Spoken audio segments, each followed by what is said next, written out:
This is Stamped, Section 2, Chapter 2. No, Chapter 5. Proof in the Poetry. This is the way life works. Things grow and change, or at least things seem to change. Sometimes the change is in named only. Sometimes there's a fundamental shift. Both times, it's a bit of both. In the mid-70s, after Cotton Mather's death, and in the midst of his followers continuing his legacy, the new America entered what we call the Enlightenment era. Enlightenment? What does that mean? Well, according to our old pals Merriam and Webster, enlightenment is defined as the act or means of enlightening, the state of being enlightened. Isn't it funny how every teacher has always told you to not define a word by using the word under definition? And next time just say, if the folks who wrote the dictionary can do it, so can I. But to be informed just means to be enlightened means to be informed. To be free from ignorance. So this new movement, the Enlightenment, was megaphoning the fact that there was a new generation, a new era that knew more, better thinkers. And in America, the leader of this better thinkers movement was Mr. Number $100 Bill himself, Benjamin Franklin. Franklin started a club called the American Philosophy Society in 1743 in Philadelphia. It was modeled after the Royal Society in England and served as basically a club for smart white people, thinkers, philosophers, and racists. See, in the Enlightenment era, light was seen as a metaphor for intelligence. Think I see the light. And also whiteness, think opposite of art, this is what Franklin was bringing to America through his club of ingenious fools. And one of those walking contraptions was Thomas Jefferson. About Jefferson, you know how I said Jones Anise de Zulula was the world's first racist, while Thomas Jefferson might have been the world's first white person to say, I have black friends. I don't know if that's true, but I'm willing to make the bet. He was raised non-religious in a house where Native Americans were house guests, and black people through slaves were his friends. As far as he could tell, he couldn't think of them a less or consider very much at all. As a matter of fact, Jefferson didn't really use them as slaves. It really wasn't until he was older when his American friends started telling him about the horrors of slavery, including the terror of his own home, that he realized their lives were more different than he ever known. And how could he know? How could they not be? His father owned the second largest number of enslaved people in county, Virginia. And I don't know about you all, but I don't own my friends. As Thomas and Jefferson grew up, he studied law to grapple with anti-racist thought. Yes, the slave owner was studying anti-racism. He actually went in to build his own plantation in Virginia, putting money over more. A lesson learned from his father. Slavery wasn't about people, it was about profit, business. I often wondered if there were times on Jefferson's plantation one of his slaves, one of his friends, taught him things he couldn't learn from the American Philosophical Society. And if so, if that political slave was seen as something different, like a super black, and if his I have black friends never followed up, you're not like the rest of them. And if Jefferson's friends came over, he had that slave showcase his intelligence or his talent or whatever special thing that only white people could do.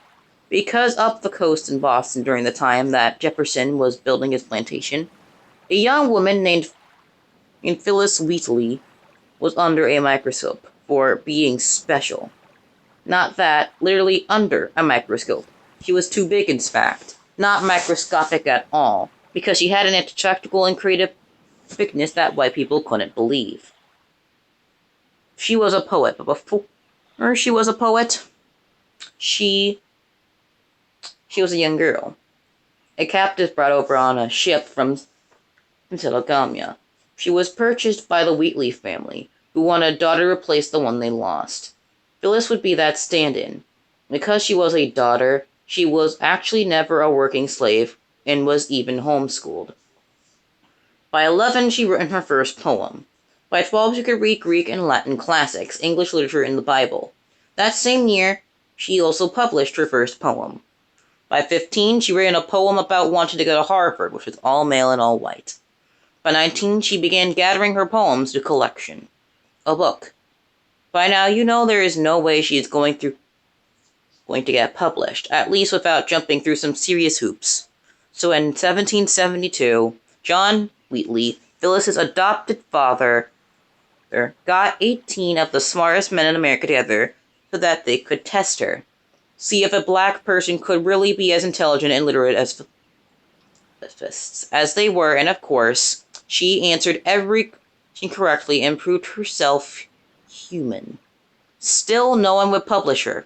I mean, those 18 men she knew she was brilliant, but none of them were publishers, and even if they were, why would they risk their business by publishing a black girl in the midst of a racist world where poetry was for and by rich people? But Wheatley's achievements proved a point. That black people weren't dumb, and this information became ammo for people who were anti-slavery. People like Benjamin Rush, a physician from Virginia, who wrote a pamphlet saying that black people weren't born savages, but instead they were made savages by slavery. Report scratch. Pause. Okay, let's get something straight, because this is an argument you will hear over and over again through life. Hopefully not, but probably. To say that slavery, or in today's time poverty, makes black people animals or subhuman is racist. I know. It seems to be coming from a quote-unquote good place. Like when people say you're cute for a insert your physical, you shouldn't be used as an insult, but is definitely used as an insult because it doesn't give the strange and narrow Europeans in their beauty. It's underhand and still doesn't recognize you for you. It's the difference between an assimilist and an anti-racist. When it comes to Phyllis Wheatley, assimilations like Benjamin Rush agreed that she was intelligent only because she never really been a slave. I.e., slavery makes you newsflash, Wheatley was intelligent because she had the opportunity to learn and wasn't tortured every day of her life. And even people who were tortured every day of their life and did not have the opportunity to go to school still found ways to think and create. Still found ways to be human in their own way. Although their poetry looked different. Although they did not often have the opportunity to write their poetry. See how that works, Mr. Rush, Mr. Enlightened. Huh? Yeah. Thanks, but no thanks. While Rush was working to make this argument, Wheatley was over in London while trotting around like a superstar. The British would go on to publish her work. Not only they would publish her a year after slavery was abolished in England, they would use her and Rush's pamphlet as a way to condemn American slavery. Let me explain why this was a big deal. It's basically your mother telling you she's mad. She's not mad, but she's disappointed in you. Remember, America was made of a bunch of Europeans, specifically British people. They still owned America. It was their home away from home, hence New England. The British disapproval applied pressure to the American slavery system. In order for America to feel completely comfortable with continuing slavery, they had to get away, break free of Britain once and for all. End of Chapter 5.